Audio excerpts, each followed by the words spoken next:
এখন আমি কি করব? কোথায় যাব? জঙ্গলে সবাইকে গিয়ে কি বলবো? কিভাবে নিজের মুখ দেখাবো? কিছুই বুঝতে পারছি না।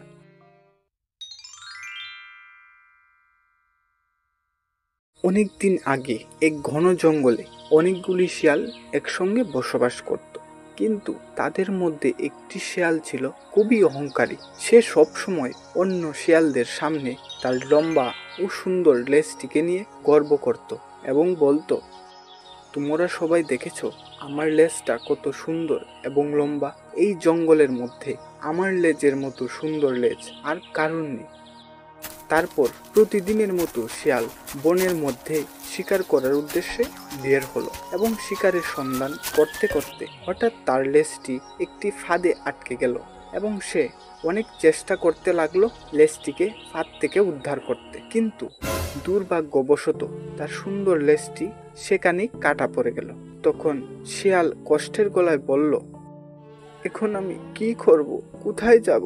জঙ্গলে সবাইকে গিয়ে কি বলবো? কিভাবে নিজের মুখ দেখাবো? কিছুই বুঝতে পারছি না। তখন শিয়াল তার লেজ কাটা অবস্থা নিয়ে খুবই চিন্তিত হয়ে পড়ল। সে লজ্জায় কয়েকদিন কারোর সামনে আসলো না। তারপর একদিন শিয়ালের মাথায় একটি দারুণ বুদ্ধি এলো এবং সে বলতে লাগলো, আমি যদি সবাইকে বুঝাতে পারি লেজ না থাকাটাই ভালো, তবে কেউ আর আমাকে নিয়ে হাসি ঠাট্টা করবে না। তখন লেজ কাটা শিয়ালটা বনের অন্য শিয়ালদের কাছে গেল এবং বলতে লাগলো, বন্ধুরা শুনো, আমি আমার লেজ কেটে ফেলেছি। জানো কেন কেটে ফেলেছি? কারণ লেজ শুধু ঝামেলা সৃষ্টি করে, ঝুপঝাড়ে আটকে যায়, কাদায় মোলা হয়ে যায়, গরমেও প্রচন্ড কষ্ট হয়। এখন দেখো তো আমি কত হালকা হয়ে গেছি। তোমাদেরও উচিত আমার মতো লেজ কেটে ফেলা।